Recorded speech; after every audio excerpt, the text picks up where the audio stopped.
ప్రస్తుత ఐపీఎల్ సీజన్లో ఇప్పటివరకు ఆడిన 3 మ్యాచ్ల్లో తొలి 2 మ్యాచ్ల్లో ఓడి తర్వాతి మ్యాచ్లో గెలిచిన రాజస్థాన్ రాయల్స్ తన తర్వాతి 4వ మ్యాచ్ను ఏప్రిల్ 5వ తేదీన పంజాబ్ కింగ్స్ అయితే తలపడబోతుంది. ఈ మ్యాచ్కు ముందు ఆ జట్టుకైతే బిగ్ గుడ్ న్యూస్ వచ్చింది. పూర్తి ఫిట్నెస్ లేని కారణంగా తొలి 3 మ్యాచ్ల్లో వికెట్ కీపింగ్కు అదేవిధంగా కెప్టెన్సీకి దూరంగా ఉన్న సంజు శాంసన్ పంజాబ్తో మ్యాచ్లో వికెట్ కీపింగ్ మరియు కెప్టెన్సీ బాధ్యతలను తిరిగి చేపట్టబోతున్నాడు. ఈ మేరకు సంజు శాంసన్కు బీసీసీఐ నుంచి క్లియరెన్స్ అయితే వచ్చింది.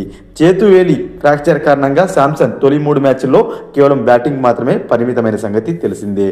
బ్యాటింగ్కు పరిమితం కావడంతో శాంసన్ కెప్టెన్సీని కూడా వదులుకొని ఇంపాక్ట్ ప్లేయర్గా బరిలో దిగాడు. ఈ క్రమంలో రియాన్ పరాగ్ అయితే రాయల్స్ కెప్టెన్ గా బాధ్యతలు నిర్వహించిన సంగతి తెలిసిందే.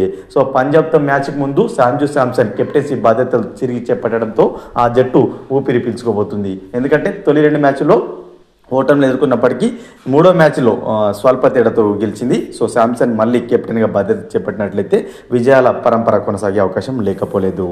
ఫ్రెండ్స్, మరిన్ని ఐపీఎల్ అప్డేట్స్ కోసం మన ఛానల్ని సబ్స్క్రైబ్ చేసుకుని పక్కన ఉన్న బెల్ బటన్ క్లిక్ చేయండి. వీడియో కనుక నచ్చినట్లయితే లైక్ చేసి షేర్ చేయండి ఫ్రెండ్స్.